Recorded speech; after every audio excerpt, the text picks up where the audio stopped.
SMP Negeri 1 Dompu, Provinsi Nusa Tenggara Barat. Apa kabar kalian hari ini? Semoga selalu keadaan sehat ya. Pada kesempatan ini, saya akan bercerita mengenai muda berkarya membangun bangsa.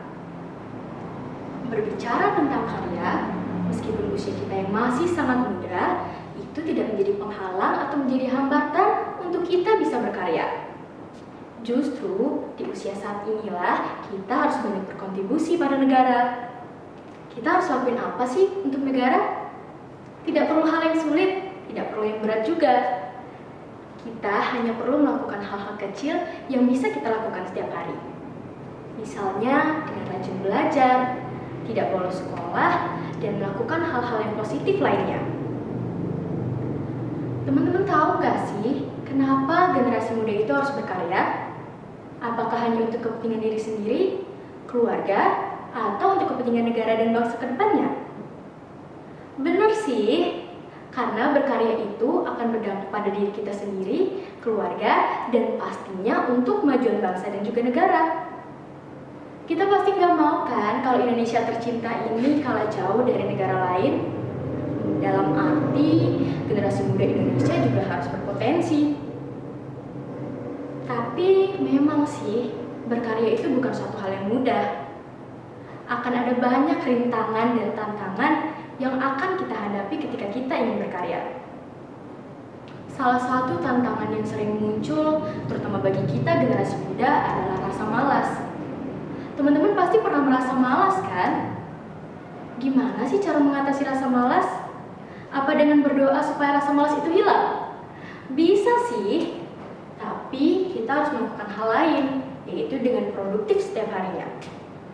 Bisa dimulai dengan bangun pagi setiap hari, disiplin waktu, membuat to-do list untuk hal yang ingin kalian lakukan setiap harinya, dan masih banyak lagi.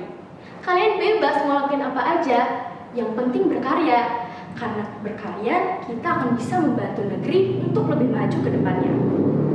Oke, balik lagi ke muda berkarya.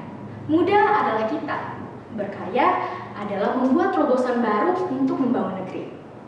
Wait, Bung Karno pernah berkata,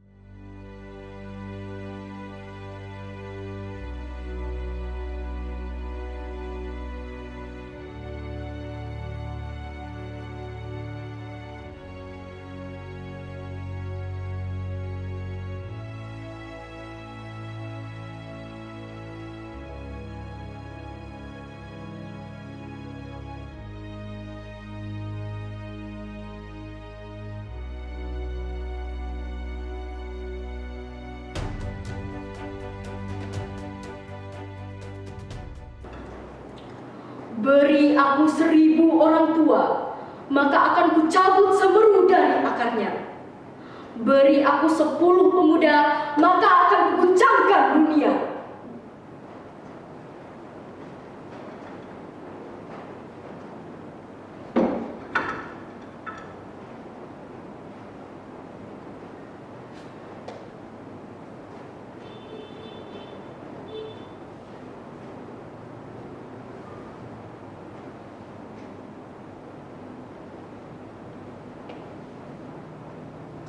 Nah, teman-teman, Bung Karno aja bilang kalau 10 pemuda bisa mengguncangkan dunia. Gimana kalau lebih dari 10? Maka dari itu, kenapa kemajuan bangsa dibilang ada di tangan generasi muda? Tapi bukan berarti kalian bisa lihat masa depan bangsa di tangan kalian ya. Maksud dari ada di tangan generasi muda itu adalah ketika apa yang kita lakukan hari ini dapat berpengaruh bagi bangsa ke depannya. Sekecil apapun bentuk kontribusi kita pada negeri, pastinya akan berpengaruh pada pembangunan negeri. Maka dari itu, kita sebagai generasi muda harus siap berkarya untuk negeri. Muda berkarya, membangun bangsa. Oke teman-teman, mungkin segitu dulu cerita kita hari ini. Jika ada kesalahan, saya mohon maaf. Saya Nadine Cantika, pamit undur diri. Wabillahi taufiq wal hidayah. Wassalamualaikum warahmatullahi wabarakatuh.